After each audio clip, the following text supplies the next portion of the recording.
Good morning, ladies and gentlemen. Good afternoon, those of you who are way ahead in terms of time. Thank you very much for making time for yet another edition of AFRAA SkyConnect. Today, my guest is Mr. Alex Avedi, CEO of Safarilink, a domestic operator based in Kenya, which also does some charters and special operations. Today's discussion, we are going to look at the structure and operations of the domestic airlines and charter operations in Africa. Oftentimes, when we talk about airline operations, the thinking, it's always that we're referring to just the big regional or intercontinental carriers. What we forget is that there are small to medium-sized airlines that perform some key roles within the African continent, performing what is called the last mile. In some cases, particularly moving people to where they need to be at the right time and spreading the wealth of tourism and air connectivity beyond the country-to-country, major city to major city limits. So in our today's discussion, Alex and I will be looking at the regional airline, the regional domestic airline operations, so charter operations.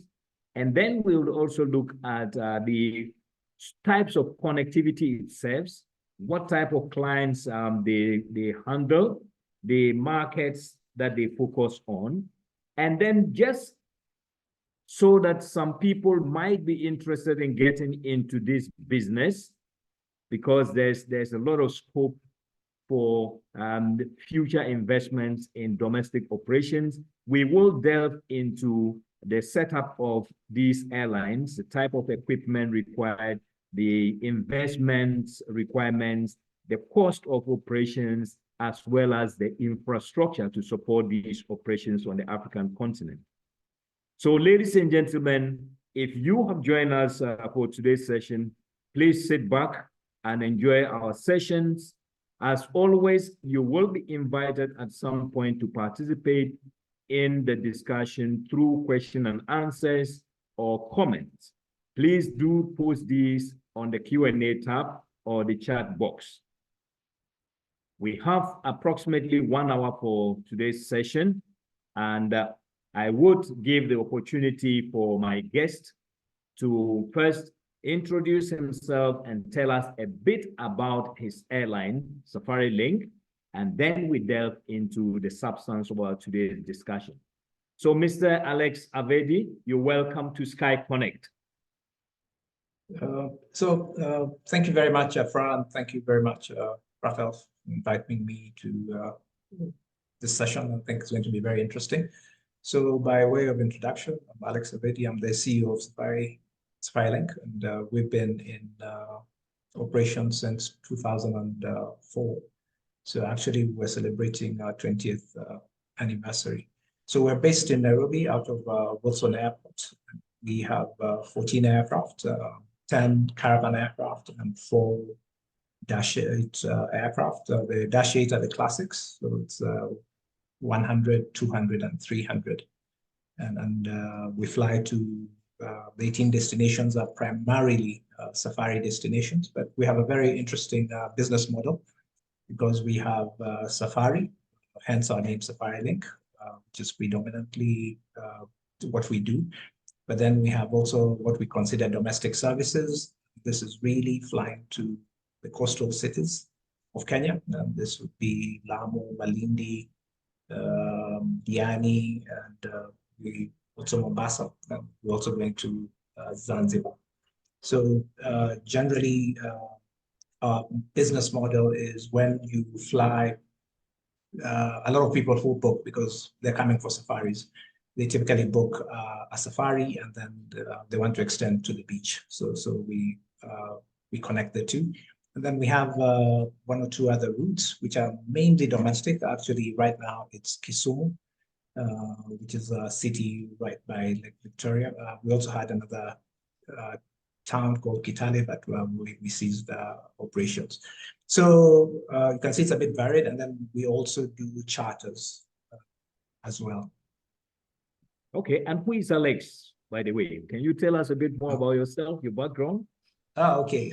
So I've been in the aviation industry since 2001. And basically my background, I've done many things, but primarily it was the area of safety, quality, environment, security, and then business development, change management. And this was mainly at Kenya Airways, where I joined in 2004. Then I left in 2016. I had a short stint at the Kenya Airports Authority as their general manager, safety and operations. And I was tasked at the time to get Kenya with Cat 1 status to fly to New York, which I did. By way of education, I have BCom, University of Nairobi. Then I have a postgraduate diploma from University of Geneva. I have various IATA certifications. I'm also an IATA instructor. And I think that's really about me. Oh, okay, thank you. Thank you so much. Now, if we now get into the substance of our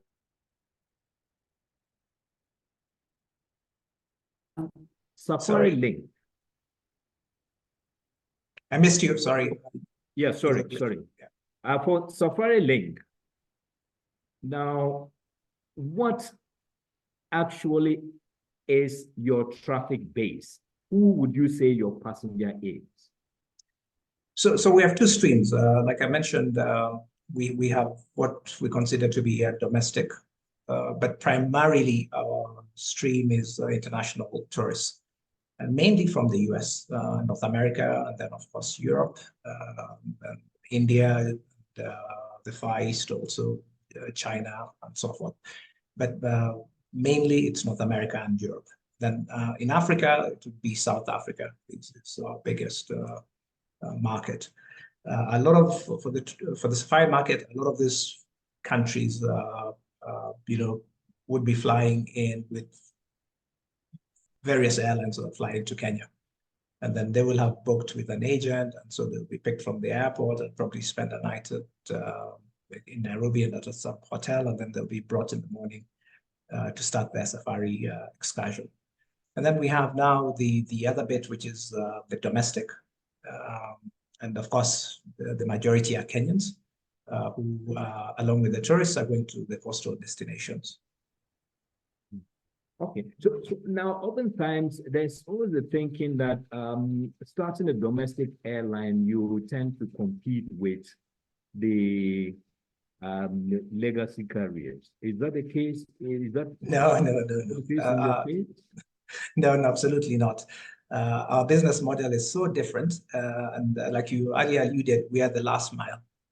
So we're basically working with all the airlines because our clientele is stepping off, say from Kenya Airways, from BA, from Lufthansa, from KLM, from whoever flies Emirates, whoever flies into Kenya.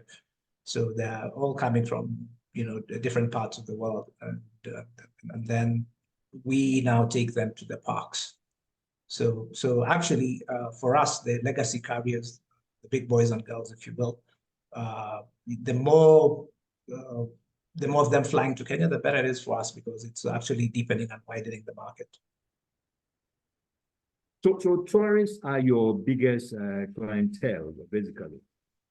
Yes, for one part of our business, which is the safari business, the domestic business, then you find that majority would be Kenyans. Okay. And now, so during COVID, you guys must have really taken a big hit. We did. Took us a year. How did you guys survive? So we changed our business model. So what happened is during that period, because tourists couldn't access Kenya, or most other countries because there are restrictions from their countries to travel out to the country, and also Kenya had also similarly put restrictions for people coming into Kenya. So we're basically closed off, and so we rejigged. We had to look at what can we do, but at the same time, Kenya is one of the few countries on the continent that has a very big, vibrant domestic market. I think obviously you have the likes of Nigeria, South Africa, I think Kenya, and I suspect also Ghana. So we were quite fortunate that there's a lot of traffic within the borders of Kenya, and also a lot of Kenyans were trying to get away. So we found that people wanted to go down to the coast. So we launched multiple frequencies down to the coast. We introduced new routes to the coast. Like for example, Malindi. And we at one point we were even flying to Diani 3 times a day. We subsequently introduced Mombasa. So what really kept us afloat was now the domestic, especially the coastal part of our business. So that was quite vibrant. Obviously, it wasn't enough to run the show, but it was enough at least to keep the lights on and allow us to live to fight another day. So would it be true to say that for an operator like yourselves, you thrive best in an environment where domestic traffic exists, but road network is poor? Is that why you're successful? Sorry, because the road network is full? It's bad. You don't have good road network. Okay, no, actually, our business model, okay, so that it's two-pronged from what you've said. The first bit is, it's this sort of flying is actually, let's say Kenya gets, I think about 1.4 million tourists or thereabouts. So you'll find that it's X% that can really afford air transport within the country, because the sort of niche we are in it's not cheap. It's a very costly operation to run, to be honest. So you find maybe it's only 10 or 20% of those who would want to fly. And the reason mainly that they do this is because of time limitations. Remember, I mentioned that a lot of them are from North America, and generally to get 2 weeks off from North America is quite something. So you're pressed for time. So road trips take a lot of time, and of course, in some parts of the country, yes, the roads might be in quite a state, so you actually could get battered. So people who are pressed for time and want to experience so many parks and different parts of Kenya, the north, the south of Kenya, etc. The most cost-effective solution is really to fly. By flying, then you can be 2 days in Laikipia, up in Nanyuki, come down to Mara, go down to the coast, go down to Kilimanjaro, connect with Serengeti, go to Zanzibar. So that's really our focus. Your operations must be doing a lot of good to the tourism sector in Kenya and probably across East Africa. Can you tell us a bit about how you're supporting the tourism industry? Well, we are, because like remember I said, primarily we are safari airline, so we are in a very niche space, which is that tourism space that is pressed for time and that wants to really see as many attractions as possible in the shortest amount of time. So we are catering for a different segment, and typically it's the upper end of that segment. Because this flying safaris are not necessarily cheap, just because, like I said, the logistics and the cost and putting together such a package. So it just adds to the diversity of our product in Kenya. That you can have a very cheap safari, and you can also have a flying safari, and therefore ideally you want to have to have a product that appeals to all segments. So Kenya in this way is remarkable because, you know, there's choice. There's a lot of choice for whatever, whether you're a budget traveler or a luxury traveler, there's a lot of choice. So it just complements our product. I mean, the Kenya product, the Kenya tourism product. So I think we are key, and it's not just us. We also have a few other players in this, but we're also a key part of that market. So again, and you also do some charters. Yes, we do. Who are the target customers for the charter business? So for charters, again, primarily it's tourists. You know, you could have groups and they want to do things based on their own schedule. And so maybe charter will be the most preferable way of doing it. And then COVID also introduced a new segment, people who did not want to fly with others, because I don't know whether you're infected or not, you know. So we saw a lot of families who just wanted to travel as a family, or groups that are known to each other. They didn't want to do like public where it's a bit random. So we saw that. And then, of course, charter is just not limited to tourists. It's whoever else would like to charter, you know. So you can see government agencies, like when there's flooding, you'll see people reaching out, like we've experienced in Kenya recently, you know, would like to charter an aircraft to this area, to that area. So it could be for many reasons: humanitarian, official travel, government travel, and so forth. Yeah. Okay. So now, I've seen that your operations currently covers Kenya and stretches to the northern fringes of Tanzania. Correct. Do you have plans of going regional in the near future? So ideally, you see, East Africa, there's recently, and I think it's not really recently, maybe 4 or 5 years, we have a single visa. This is mainly for Kenya, Uganda, and I believe Rwanda. Tanzania is not a member yet.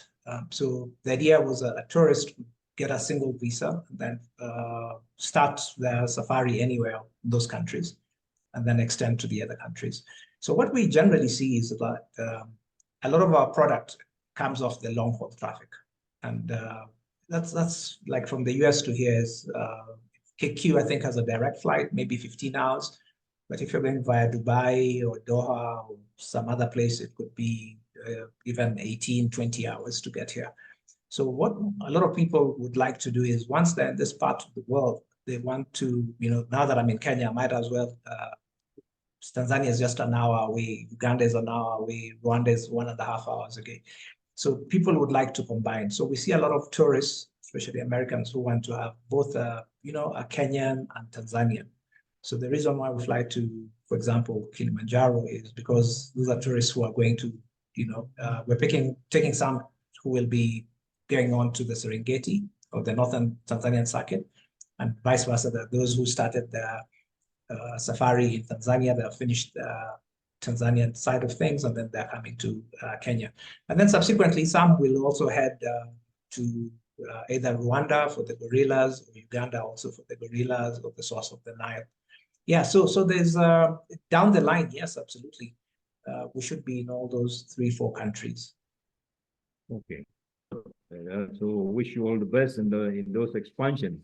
And in fact, I think your operations most likely would be highly boosted with the coming into force of the single African air transport market, because we think if the market is further liberalized amidst the uni-visa policy that the 3 EAC countries have adopted, as you're saying, if you can fly anywhere, whenever you want, with whatever passengers you choose to carry there based on your schedule, I'm sure it will give an opportunity for you to actually support a bigger share of the market. Are you planning towards taking advantage of SAATM and particularly the Africa Continental Free Trade areas? Absolutely, absolutely. I mean, we can't wait for that day, to be honest, because I think there'll be an explosion of travel, literally. It's going to be really game-changing because, it's interesting. From where I sit right now in Wilson to Kilimanjaro is just about 40, 45 minutes flight, but now it's an international flight.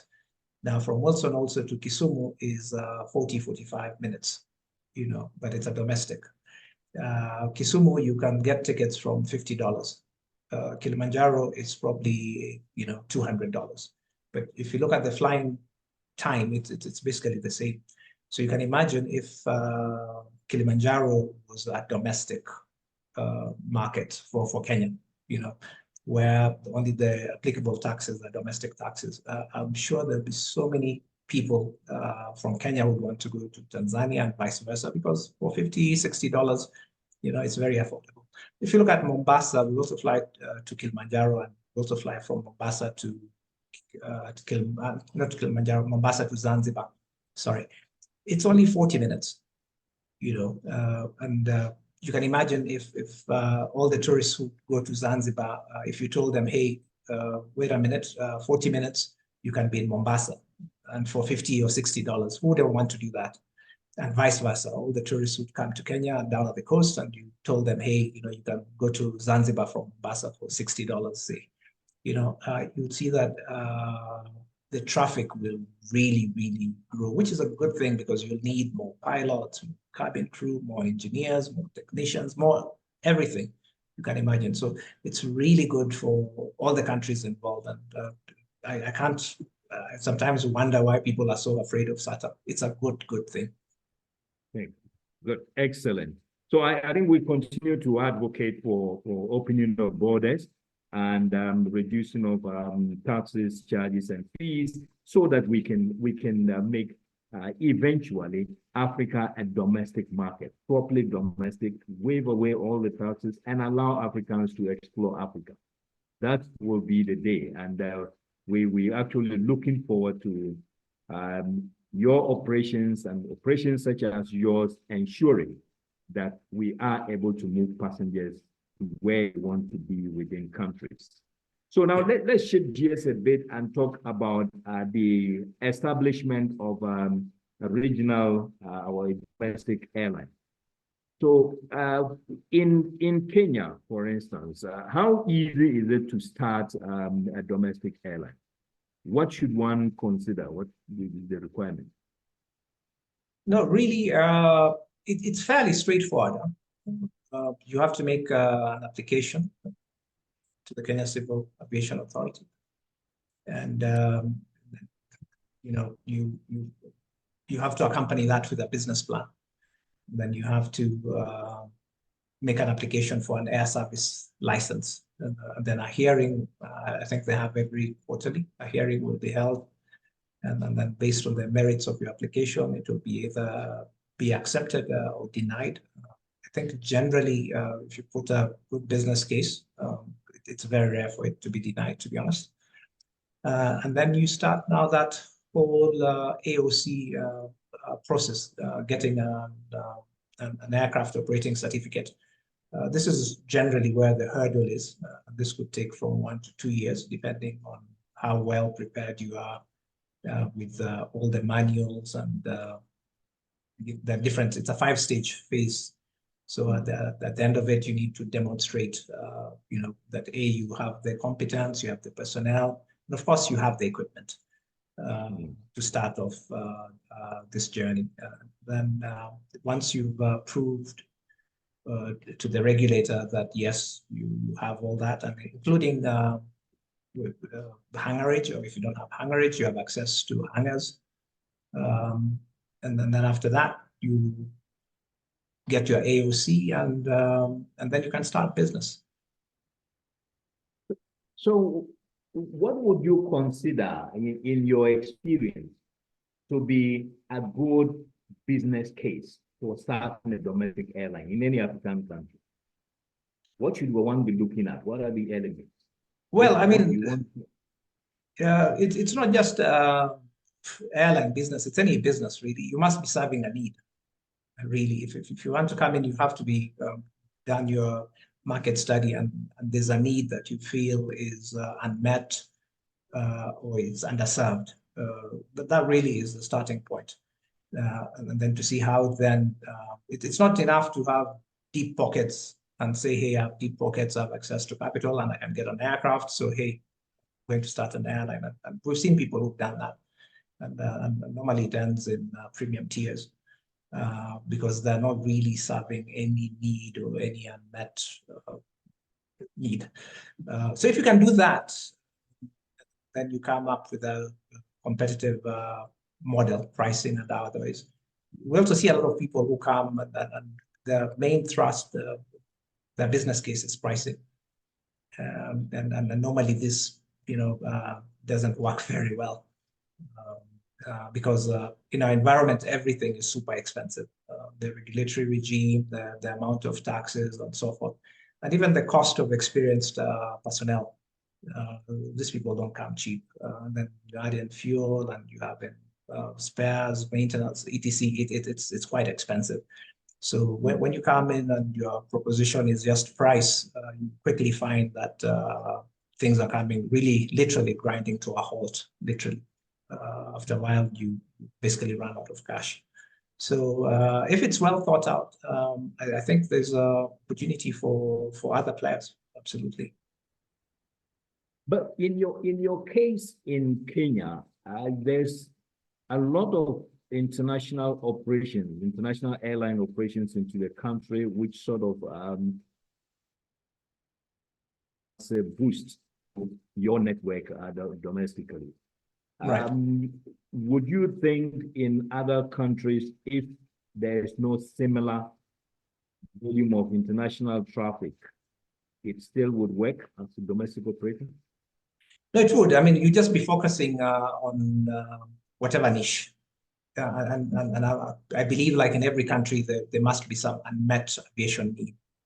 So it's really to look at, you see, for us, we are on the people we are serving are people who are in a rush.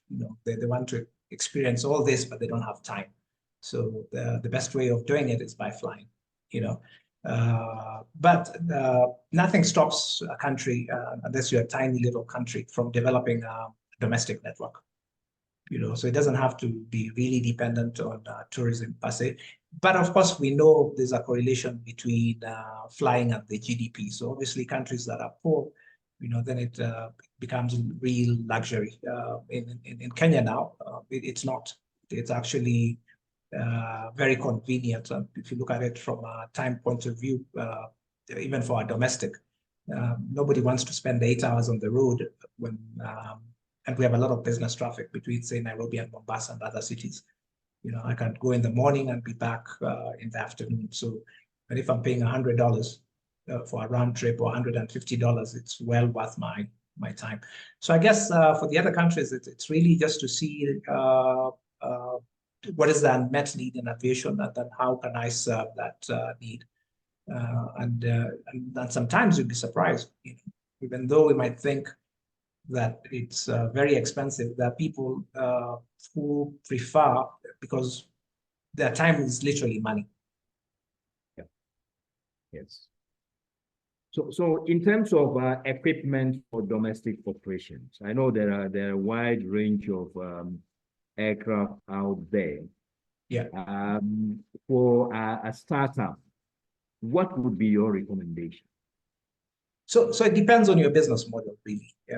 If you're in the safari space like we are, obviously the go-to aircraft is a Caravan, Cessna. Really, it's a real workhorse. But you see, this aircraft is not very popular with Kenyans or the domestic audience because it doesn't fly high, it doesn't fly above weather. So, and it's small, and the local populace here. They want a big aircraft, really. They get terrified of small aircraft. But the tourists love it because it's like really sitting in your personal car, if you will, and enjoying the view of the Rift Valley, the fauna, flora of Kenya from the air. So tourists really love it. So you really have to know your product and your clientele. What do they want? So caravans would not work for, and it only carries 14 people. So the economies of scale, it would never ever work for a commuter type airline, where you need as many seats. Now, conversely, if you are if you are doing domestic, then probably today the go-to aircraft is probably a Q400 or equivalent type of aircraft with equivalent number of seats, a turboprop. And if you are daring, then probably a jet, say 100 seats, 120 seats.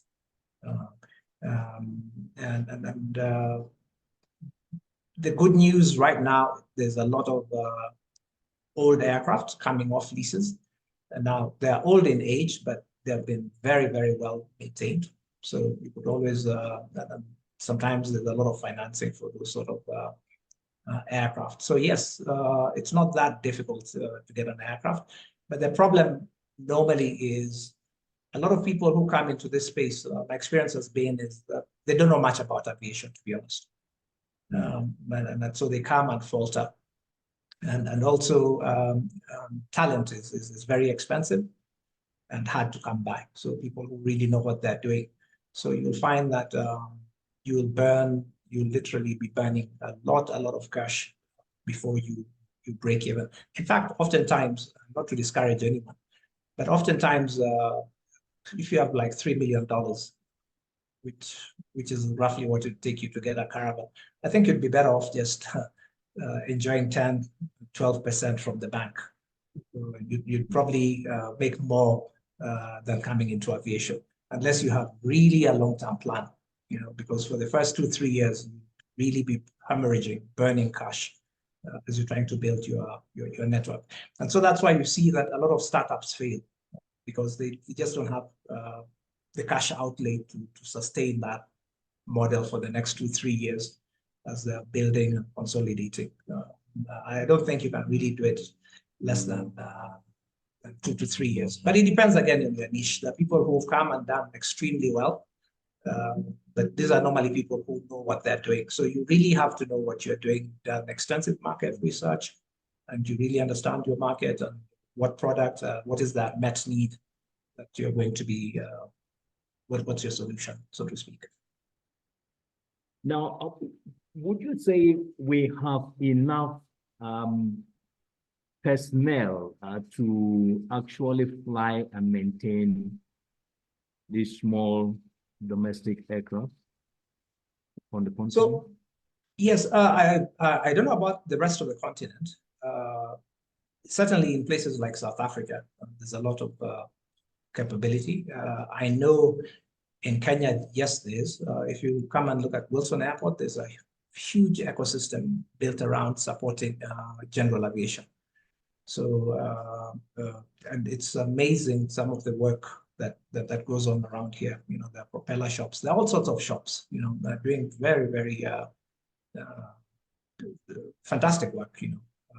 So they're able to maintain. So it's not that difficult to get people who know from a maintenance point of view. They're also, I think there are quite a number of pilots, so it shouldn't be that difficult. The only issue is the cost, the price, because what has happened is everyone is competing for this scarce, what has now become scarce resources because of the Middle East. They have grown by leaps and bounds, and new airlines forming every other day. I mean, I think there's a new airline now in Saudi Arabia, Riyadh, coming up. So you can imagine they need a lot of people. They're also looking to this part of the world to get their skilled manpower. So we're all scrambling for the same skilled manpower. So yes, the training schools are producing as best as they can. But the problem is people out of training school have no experience. So you really need experienced people. And that experience in aviation is not something you can buy. It takes time. It probably takes 5 to 7 years to get a captain or even an engineer. It takes time. Yeah, I've also heard from some of the private training schools that the problem is they don't get the support of airlines to give their students the attachment so that they can have some hands-on experience. Well, you see, typically when you, I forgot to mention that I'm also a trained commercial pilot, so maybe I can speak to that. Typically, when you get your commercial pilot's license, technically speaking, you can fly. So, and I think at that point, the training school or the flight training school has done its job. because they have trained you up to pilot status. Now it's up to you to go get a job. Now, of course, each airline has its own requirements, So typically when you are out of flight school, you have about 250 hours, which is really nothing. So then an airline might say, oh, they need with 1,000 hours minimum entry. Some other airlines might say, yeah, we're happy with 250 hours, and we'll type rate you, we'll teach you about our aircraft, and we'll take you on. But it's very competitive because a lot of the people who are doing this are not taking hundreds. If I look at, for example, Safarilink, maybe we take about 20 pilots a year. But it's competitive. But I typically get almost 200 applications for just 20 slots. Yeah. And then, of course, there's the whole industry. But I think at some point you find that there are probably more pilots with CPL than opportunities. And then, of course, when you take them through the hoops, there are varying levels of competence. Even though everyone is holding a commercial pilot's license, you'll find that even the training schools, some do a fantastic job, and then there's some people you wonder, how is it possible that you have this license? They're really, really at a subpar, even very basic levels. So typically those are the people who have been taken for a ride, literally, and they find they've invested almost $80,000, and they're found wanting as a pilot. And I'm sure the same probably applies for engineers, because similarly, we also, when we're hiring engineers, we make them do a skills test. And you find that people who have ratings on paper, but when you take them to the workshop and give them a task, some of them really struggle. But as Africa, we have a big pool of young, intelligent graduates coming out of our universities and colleges.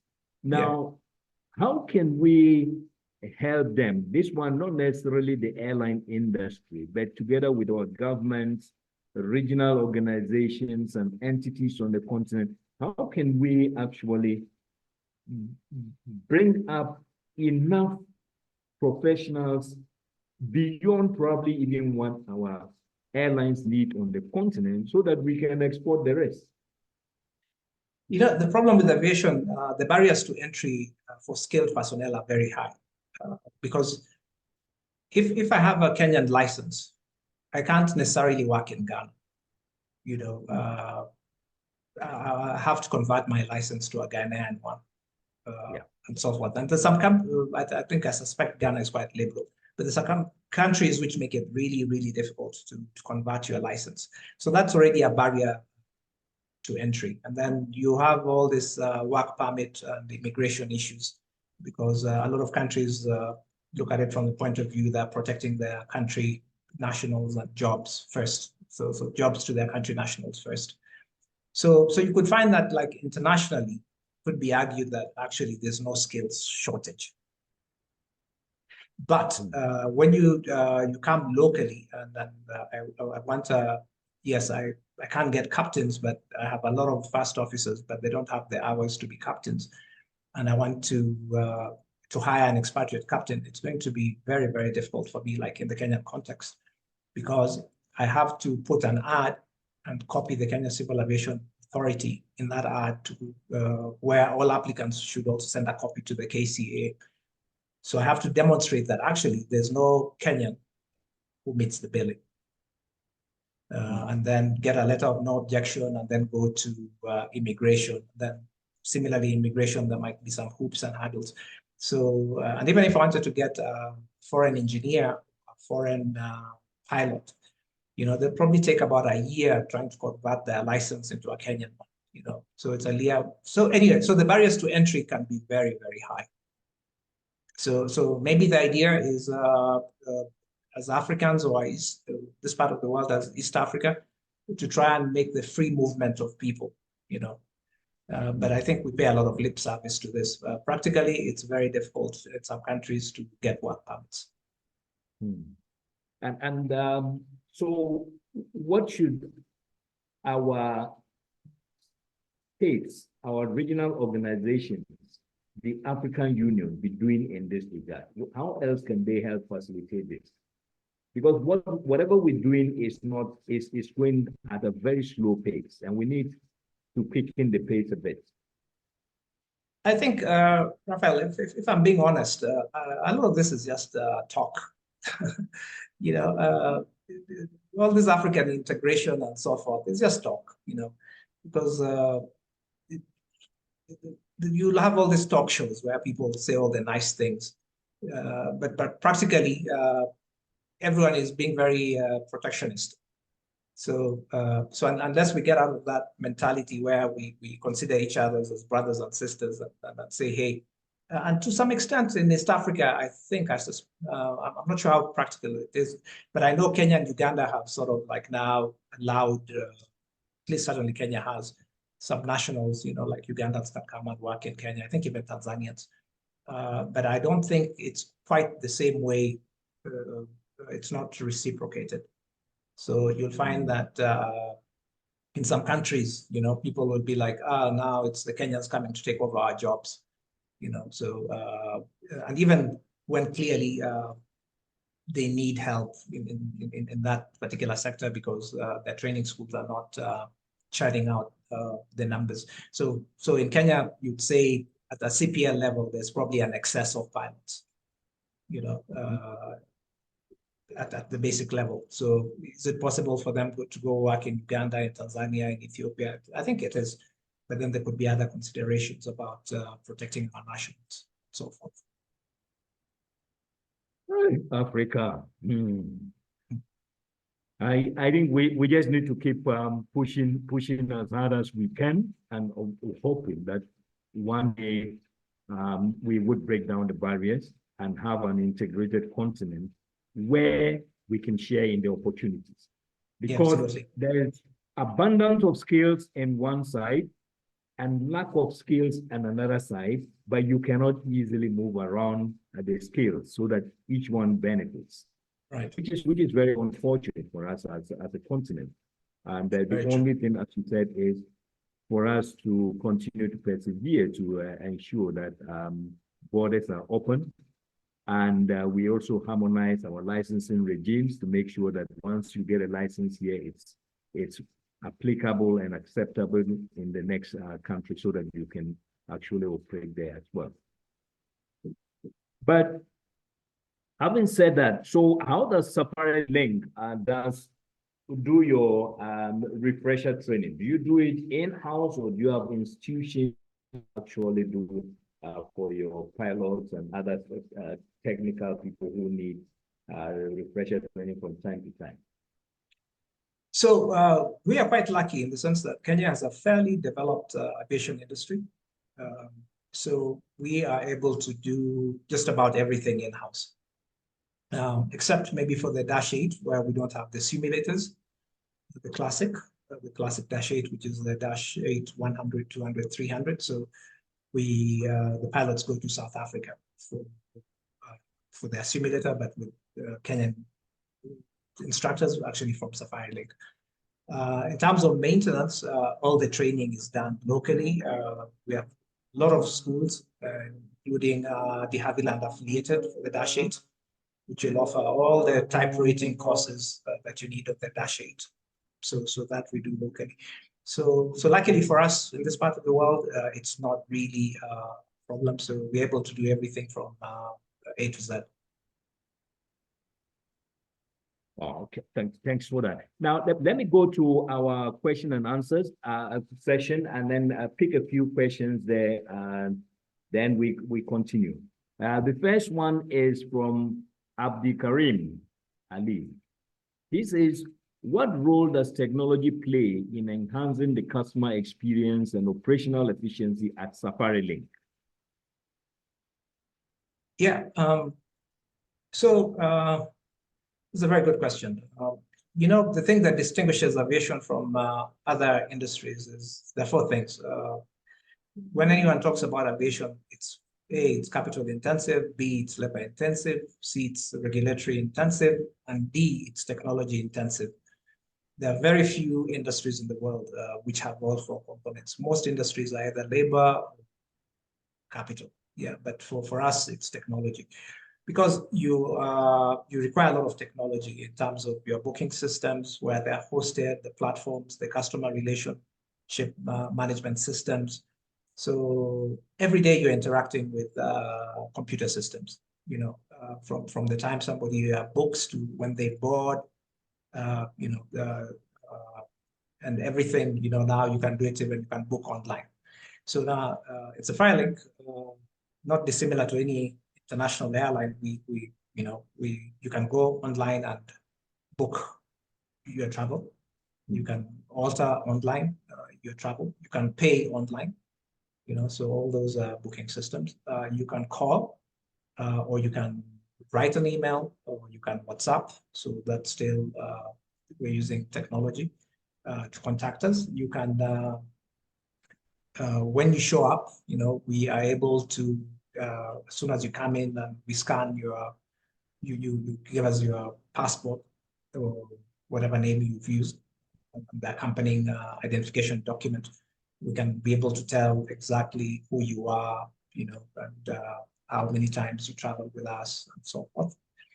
Because also we have a scheme to avoid points, miles, you know, loyalty scheme, you know.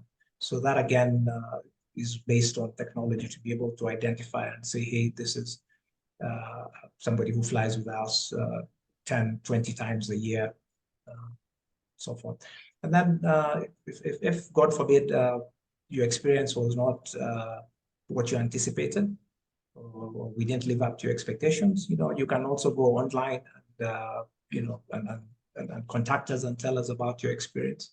So technology plays a big role in our business, massive role, because a lot of what we do today would not happen. You know, we're having bookings from all over the world, and we don't have offices in those places. So how are all these customers reaching us? It's through technology. Oh, okay. And it's playing a very critical role. Thanks for that. Now, another question from Dennis Kimani says, what are some of the initiatives being undertaken to ensure environmental sustainability at Airlink? Okay, so at Safarilink, so you know, our business, by the way, is built on the environment, really, because mainly we are safari carrier. So what that means is that if there's no environment in Kenya, I mean, there's really no reason for anyone to come and visit Kenya. So people are coming because A, the animals. So we have to make sure that the animals are well taken care of in all the parks. People are coming to see the interesting flora, fauna, and also Kenya is a birding. We have, I think, second or third largest in the world in terms of the species, bird species, which have been recorded. It's all in Kenya. So we are very super sensitive to that. So one of the things we do is we have collaborated with the Mount Kenya Trust in terms of building, not building, conserving the forest up in Mount Kenya. So they, you know, we support them in planting trees. So we finance that. We're involved in initiatives with, in Diani, there's an endangered species monkey, the colobus, a very beautiful monkey. So we work with the Colobus Trust to make sure that, you know, if you come to Diani, you'll see that there's some bridges for the monkeys to cross from one side of the forest to the other, and before they're getting run over and killed by cars. So we get involved in a lot of that.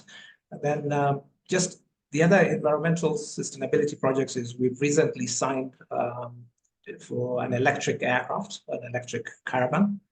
So the technology is already there today, but it's undergoing certification. So in about a year or two, it will be ready. So what we'd like to do is go completely green and have, you know, an aircraft that is actually fully electric.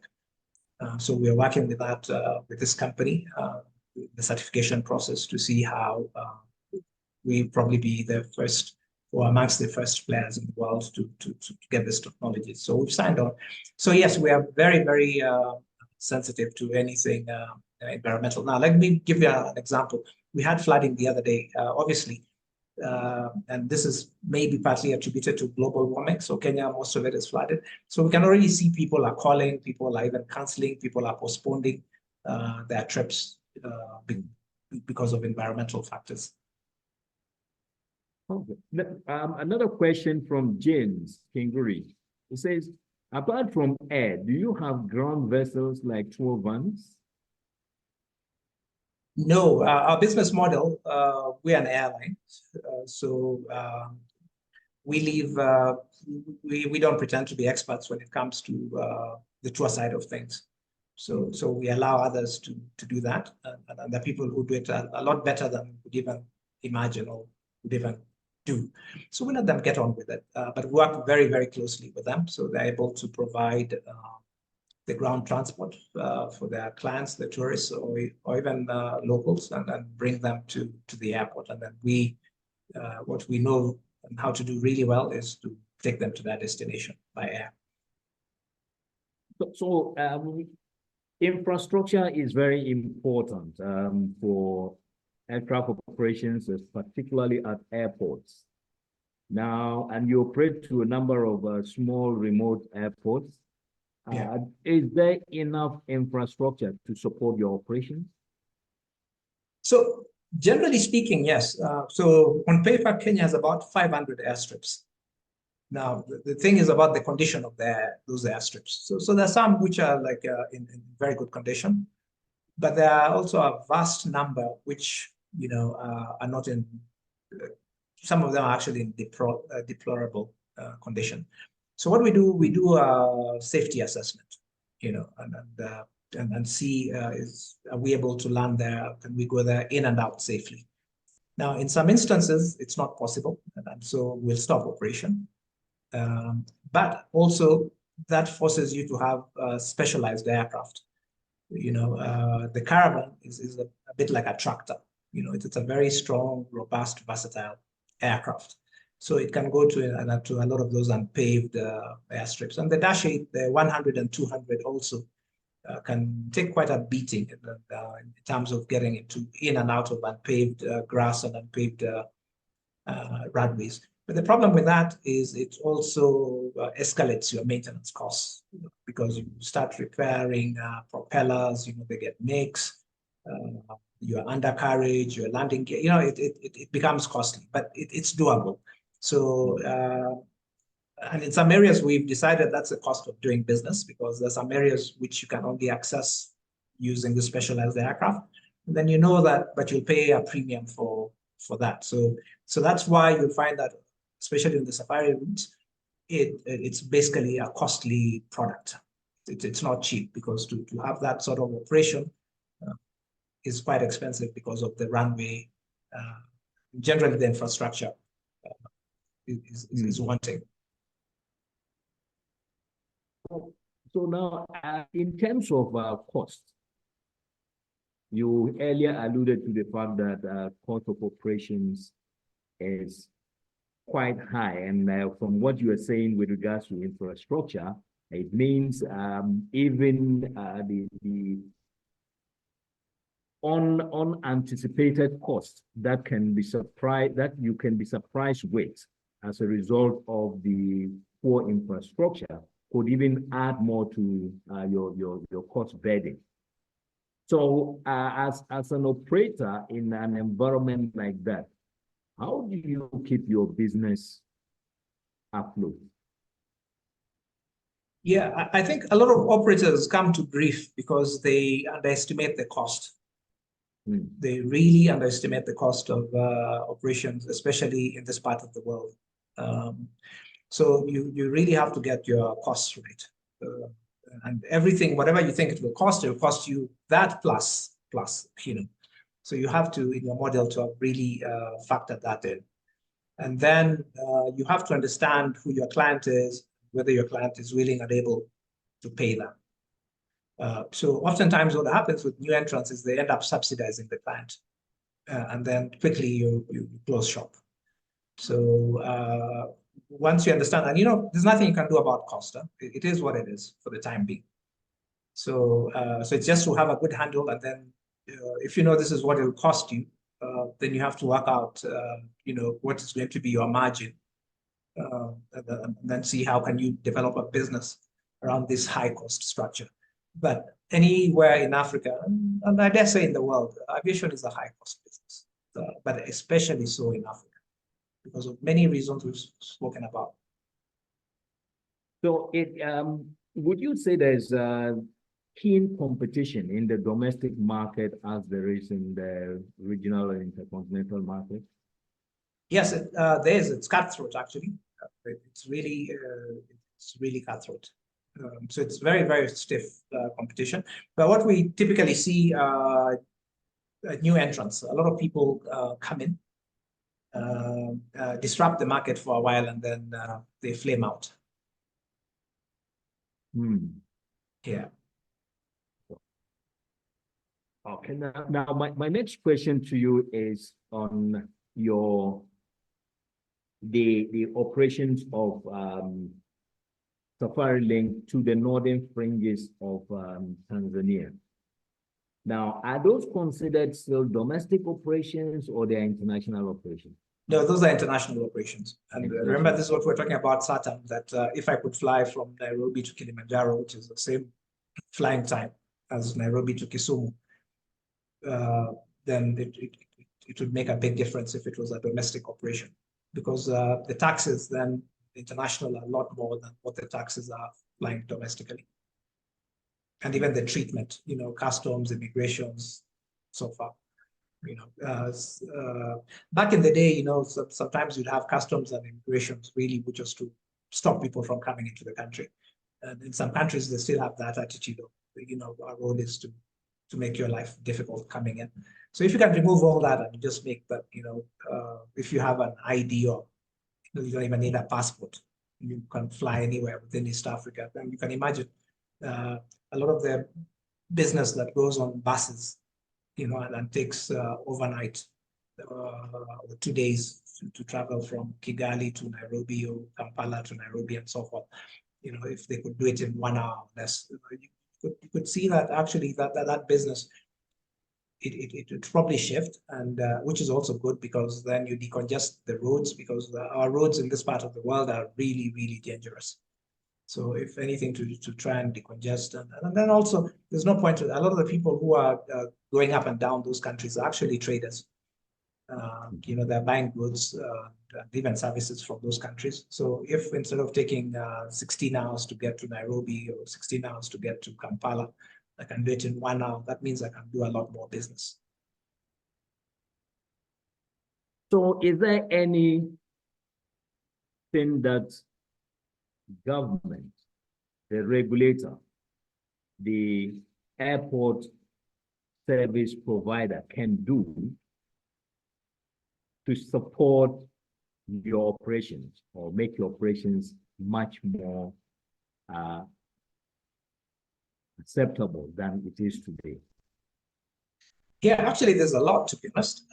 So one of the things we have in Kenya is what we call the Kenya Association of Air Operators. So it's about 50 or so members. I think Kenya has about 80, just maybe 80, 85 AOCs. And about 50 of those are members of the Kenya Association of Air Operators. So what we do is it's a lobby group. We give position papers, white papers to government about this, that, the other things that affect aviation. The sad thing is that generally in Africa, government doesn't really understand the importance of aviation. Or if they do, there's a lot of lip service. So, and a lot of people think aviation is luxury. There's still that thinking. So there's always a thing about lumping aviation with a lot of costs. So it's an easy target. So you find that the regulatory environment is sometimes very hostile.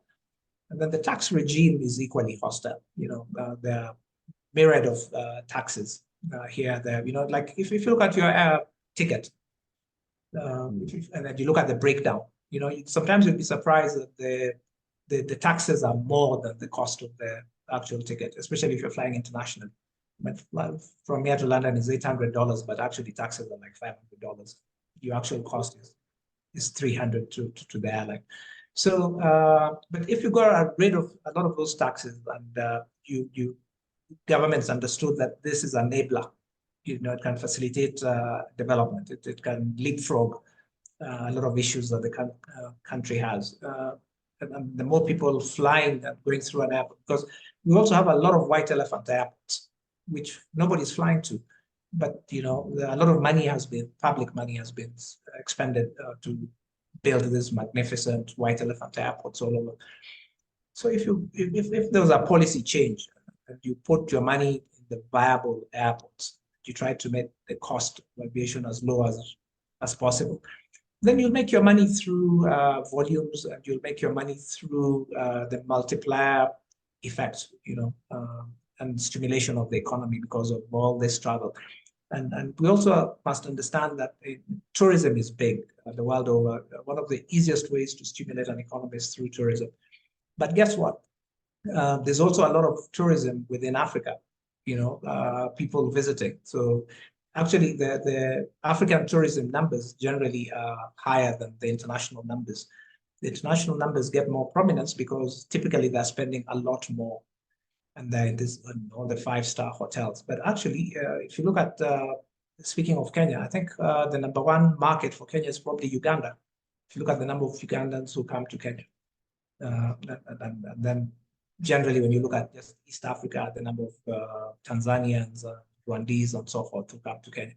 So you could, and anyway, we're all brothers and sisters. So it should actually make sense to bring communities closer, and aviation can do that very well.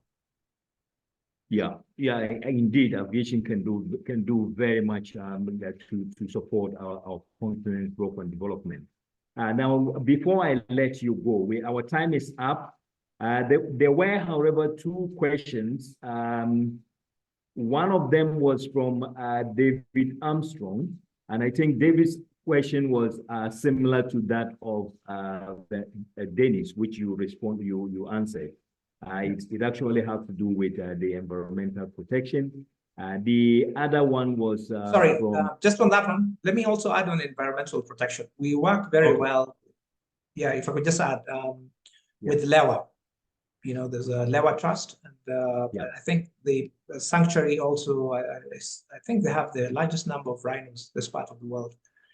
And for every flight that or every passenger who flies into LEWA on our service, we donate X amount to that trust for conservation purposes. So we're quite involved in conservation as well. Okay. Now, besides that, there's another question from an anonymous fellow who is a part of our audience, but I think we've already overshot our time by 3 minutes. So I'll just give you an opportunity to give us your final thoughts. What should we take off from this engagement today? Well, it's really to say that, there's a bright future for African aviation, really, really bright future. Because if you look at the rest of the world, and what IATA predicts, in the next 10 years, there'll be a doubling. And Africa only contributes 3%. So our base is very low, which means that there's huge opportunity to grow. And aviation is a huge enabler, multiplier of in Africa. If you look at the number of jobs, because mainly it sustains tourism, it sustains a lot of people in that value chain. And it's highly specialized, so it helps a lot in terms of bringing technology and know-how to Africa. So, and of course, we have a lot of outstanding African airlines, legacy airlines, which are doing a fantastic job flying the latest equipment. So this is great. And the plea would really be to a lot more government, more to the governments to really understand the role of aviation and to support aviation and not to see it as a quick cash cow. Yeah. Thank you so much for this. There was just a comment from Rosemary, who is very appreciative that you have steered Safarilink successfully thus far, and he's congratulating Safarilink for 20 years of existence. and wondering how you've made it this far in this volatile environment. And she also wanted to know whether you have other partnerships across the continent. But as I said, because we don't have time, we cannot keep taking on all the questions. So on behalf of our audience and on behalf of the Secretary General and the team at AFRAA, Mr. Lex, I would want to thank you once again for sparing your time to be with us on today's SkyConnect. Thank you very much for the good works that you're doing for the air transport and tourism industry on the African continent. Africa needs your services, and we're so proud of you. To our audience, we thank you very much for your time and your participation today, and we look forward to seeing you and having you next month and on the same forum. Thank you very much, and have a nice day. Thank you. Bye-bye. Yeah, thank you. Thank you, Raphael. Thank you. Thank you all. Thanks.